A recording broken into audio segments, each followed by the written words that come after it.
Jana bwana, baada ya kushuhudia draw ya timu ambazo zimefuzu kwenye hatua ya robo finali CRDB Federation Cup, tumeweza kuwatambua wapinzani wa kila timu ambazo zinakwenda kucheza michezo hiyo katika viwanja tofauti tofauti Dar es Salaam na nje ya Dar es Salaam. Kwa hiyo nimepata nafasi ya kumtafuta Nazareth Upete atueleze ni namna gani ambavyo ametazama makundi hayo, lakini pia wapinzani hao na nini comment yake kuelekea kwenye michezo hiyo.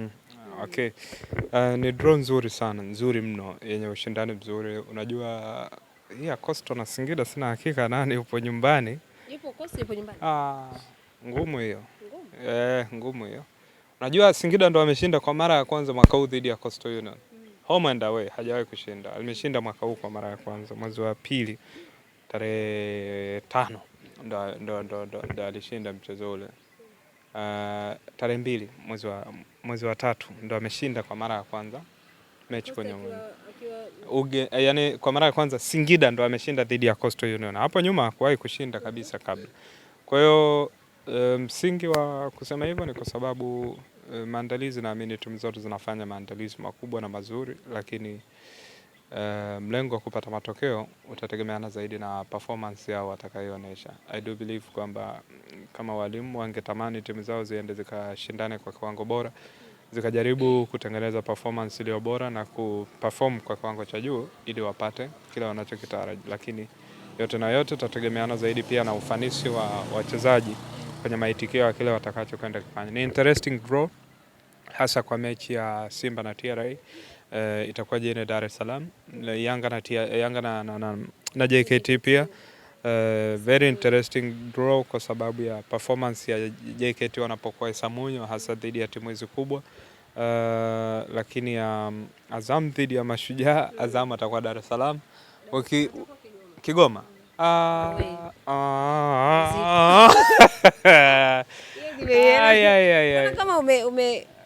Zaka najua.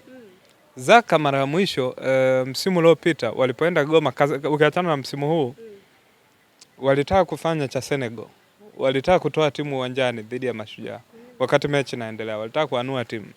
Ukimuuliza siku atakwambia. Yaani katika mechi ambazo Zaka anasema alimuona kocha Rashid Tausi akilia kama mtoto, ni mechi ile dhidi ya Mashujaa. Kwa hiyo haiwezi kuwa mechi rahisi, lakini naamini kwamba Azamu wanajua ugumu huo na wataenda pia wakiwa wanajua ugumu huo, kwa sababu haiwezi kuwa mechi rahisi hata iweje. Ni mechi ngumu ambayo performance yao pia itategemeana na the way ambavyo wao watakuwa wanajaribu kuapproach mechi yenyewe. Kwa hiyo it's very tough game, very very tough.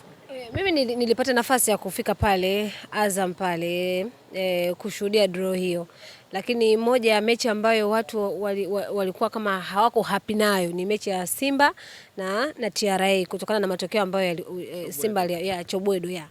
Lakini najiuliza urahisi pengine mchezo huo utakuwepo pengine kama Simba kwa sababu anatumia uwanja wa nyumbani, unaamini kwenye hicho au bado unaona? Probably kwa sababu Dar es Salaam is always Dar es Salaam. No way ambapo Dar es Salaam itakuwa kama mkoani au whatever.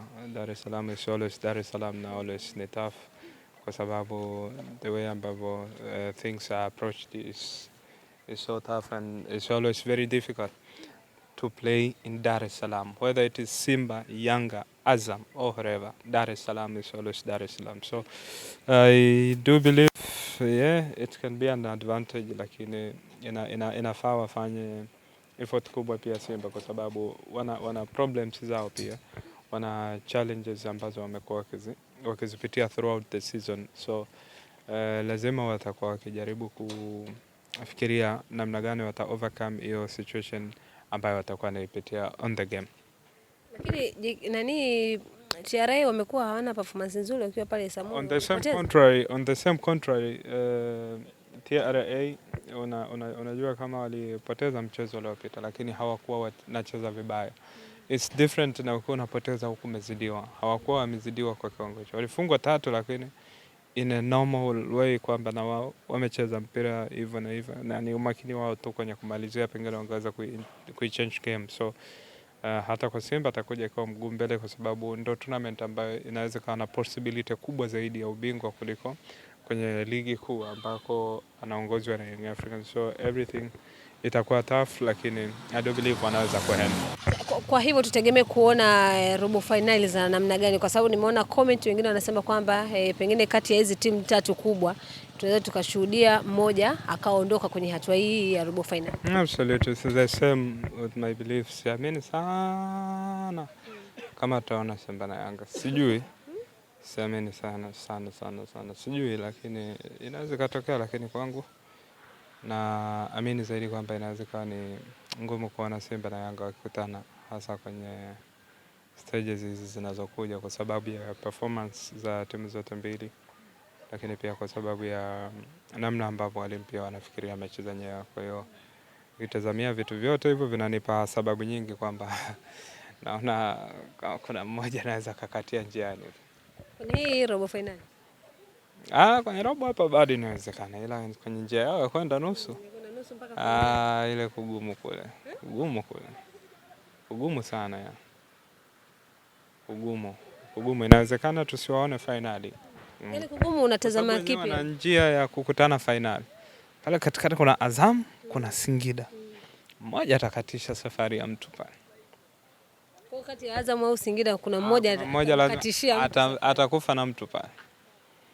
Azam, Singida. Yaani ukiona amepita tu Azam na Singida, Yanga, Simba, hawakutani finali hao. Hawakutani. Sio kama tutaona finali ya wao kwa wao. Sioni hiyo kitu. Ukiona tu amepita Azam, Singida, na ukapita Yanga, Simba, kuna mmoja hapo anaondoka. Nani? Sijui. Lakini kuna mmoja hapo ataondoka. Mmoja ataondoka. Sawa, turudi huku kwenye performance. Sasa hivi kuna vita ya assist ambayo inaendelea. Before ya mechi ya jana kati ya Azam na JKT, Alan Okello ndo alikuwa anaongoza, kifuatiwa kina Fei ambaye alikuwa na 5, Okello alikuwa na 6, ambazo amezipata nyingi zaidi kwenye mechi mbili. Mechi mbili alikuwa na assist 5 na ile ambayo ya nyuma kwa kujumlisha na kwa 6. Jana Faisal amepata assist 2. Kwa hivyo sasa hivi anaongoza kwa assist 7 nyuma ya Alan Okello. Watu sasa wakawa wanazungumza hilo kwamba assist ni za Faisal na sio mtu mwingine. Unaamini kwenye hilo au bado vita ni ndogo? Bado kuna nafasi ya kuendelea kushuhudia, kwa sababu Faisal alisha prove kwamba anaweza ka deliver kwenye ligi yetu. Mchezaji mkubwa, mzawa, the best Faisal Salum Abdallah, namba 10 bora nchini. Ana performance ambayo haina mashaka, haina mawaa. Lakini Alan Okello huwezi kabeza kwa kile ambacho ameanza nacho kwenye ligi yetu, na kwa tunaofahamu performance yake unaweza ka expect zaidi kwamba anaweza kafanya zaidi. Kwa hiyo siwezi kumwekea hivyo shinikizo, hasa ukiangalia ratiba ya mechi za Yanga zinazokuja. Unaona kama kuna nafasi ya yeye kufanya kile ambacho anatakiwa kuweza kufanya kwa ukubwa wake. Kwa hiyo sioni kama inaweza kuwa ni challenge kubwa kwa upande wake kuweza kudeliver performance iliyo bora. Lakini hii vita unaiona bado ni kubwa sana. Bado ni nzito sana kwa sababu wana michezo karibuni 10 na wote ya kuendelea kudeliver. Magic is coming. Tutaona vita mpaka mwishoni mwa msimu. Tukirudi sasa kwa mechi ya kesho ambapo Simba Sport atakuwa ugenini dhidi ya Namungo, ambayo sasa hivi imekuwa ikienda inapanda inashuka. Tutazamie kuona mchezo wa namna gani kwa nafasi yao kwa namna ambavyo unaifahamu Simba lakini pia Namungo. Ni mechi nzuri, mechi yenye matarajio makubwa, lakini pia mechi ambayo performance yake haiwezi kuwa determined kwa maneno yetu pekee, bali ni performance ambayo itahitajika wachezaji wa toil ndani ya kiwanja waoneshe uwezo mkubwa na waoneshe kwa nini wanatakiwa kuaminiwa na walimu. Nini ambacho kimekosekana kwa Namungo kwa sasa hivi? Yaani Namungo ni anaweza kufungwa iwe nyumbani iwe ugenini, mtu akienda pale anapata matokeo. Nafikiri ni uwekezaji wao sio mkubwa sana, licha ya kwamba wana timu nzuri, wana kila kitu, lakini wana vitu vingi vya msingi, lakini hawana uwekezaji kama wa Simba ama Yanga ama Singida ama Azam.